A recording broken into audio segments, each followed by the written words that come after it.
James Martinez had always prided himself on being a good neighbor. Even when the Galactic Integration Act of 2387 brought the first wave of alien refugees to Earth's suburbs, he'd maintained his friendly demeanor. So when the tall, ethereal Zarathi, widow, moved into the house next door 6 months ago, he'd made sure to wave whenever their paths crossed. What he hadn't expected was for her to show up at his door at midnight, her luminescent blue skin flickering with urgent patterns he'd learned meant distress. "Lisa," he said, recognizing his neighbor immediately.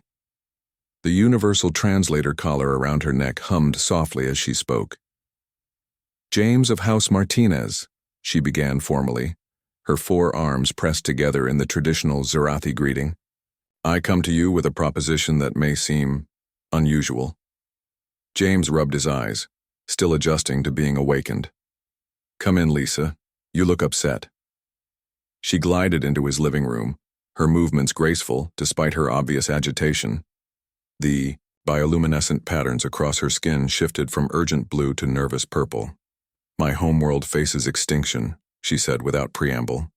"The hegemony has marked Zarath for resource extraction. My people have 47 of your Earth, days before the planet crackers arrive." James felt his stomach drop. He'd heard rumors about the galactic hegemony's aggressive expansion, but Earth's recent membership in the coalition had seemed to offer protection. "I'm sorry, Lisa. That's horrible. But I don't understand what I can—" "Your species," she interrupted, her skin now pulsing with determined gold, "has something mine does not. Something the hegemony fears." "What's that?" "Irrationality." James blinked. "I'm sorry, what?" Lisa's translator hummed as she searched for the right words. "And every species in the galaxy operates on logical principles: risk assessment, cost-benefit analysis, survival optimization.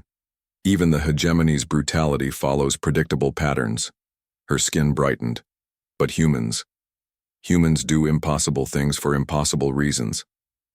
She pulled out a small holographic projector, displaying a 3-dimensional star map. "The Zarathi High Council has calculated every possible military response to the hegemony's fleet.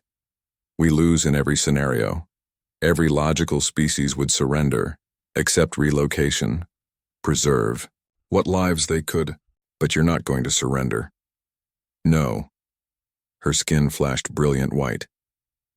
"Because 6 months ago, I watched you spend 3 hours rescuing a cat from a storm drain. Not your cat. Not even a particularly valuable cat. You risked hypothermia and injury for a creature that couldn't even thank you." James remembered that day, how his back had ached afterward. It was just the right thing to do. "Exactly." Lisa leaned forward.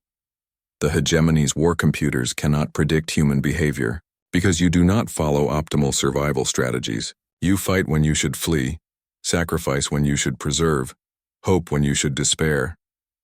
The hologram shifted, showing Earth's position relative to the Zarathi system. "My offer is this. I will surrender my family's generational wealth, enough to purchase a small moon, if you will help me do something completely illogical." "Which is?"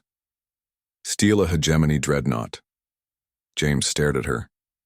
"Lisa, I'm a mechanical engineer, not a space pirate. I fix manufacturing robots for a living. You understand systems. More importantly, you understand human systems." Her skin cycled through rapid color changes: excitement, fear, hope. "The hegemony builds their ships to be logically impenetrable, but human engineering has something they cannot account for." "Which is?" "Redundancy born of paranoia, and the assumption that everything will eventually break in the stupidest possible way." Despite himself, James laughed. "You've been studying us. I have been living next to you for 6 months. I have watched you fix your automobile 7 times using materials that should not work but somehow do. I have seen you bypass security systems with nothing but persistence and creative cursing." Lisa stood, her full 7-foot height imposing in his modest living room. "The hegemony dreadnought Inexorable Logic will arrive at Zarath in 45 days. It is powered by a quantum cascade reactor that, according to their engineers, cannot be sabotaged without a PhD in quantum mechanics and access to their proprietary tools. She smiled, an expression her species had learned from humans. They have never met a human with a toolbox and a YouTube tutorial. James found himself considering it. Not because it made sense, it absolutely didn't, but because Lisa was right about humans. They had a tendency to attempt the impossible simply because someone said it couldn't be done. Assuming I agreed to this insane plan, he said slowly, how exactly would we get aboard a hegemony warship? Lisa's skin burst into celebratory rainbow patterns. I told you about human irrationality. I did not mention human creativity. She manipulated the hologram, zooming in on the dreadnought's design. The ship has one weakness the designers never considered. What's that? It has a waste disposal system.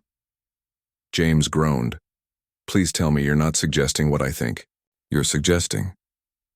The great human military strategist Sun Tzu wrote about attacking where the enemy is unprepared. The hegemony would never expect boarders to approach through the sewage recycling intake. Because it's disgusting and stupid. Exactly. Lisa's excitement was palpable, her skin now strobing with brilliant colors. Which is why it will work. James looked at his neighbor, really looked at her. 6 months ago, she'd been a grieving widow who'd lost everything to come to Earth as a refugee. Now she was asking him to help her save her entire species through what amounted to an elaborate, toilet-based heist. It was completely insane. The odds of success were essentially zero. Any rational person would refuse. When do we leave? James asked. Lisa's skin exploded in patterns of pure joy. I told the High Council that humans were the key to the impossible. They did not believe me. Well, James said, already mentally cataloging which tools he'd need to pack. Let's go prove them wrong. As Lisa headed for the door, she paused. James of House Martinez? Yeah? Thank you for being exactly as wonderfully illogical as I hoped. James grinned. Lisa, you haven't seen anything yet. Wait until I show you what humans can do with duct tape and spite.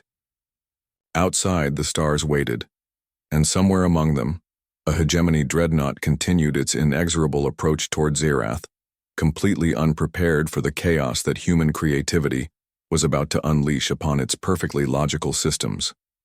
The universe was about to learn why humanity's greatest export wasn't technology or art, but the beautiful madness of refusing to accept the impossible.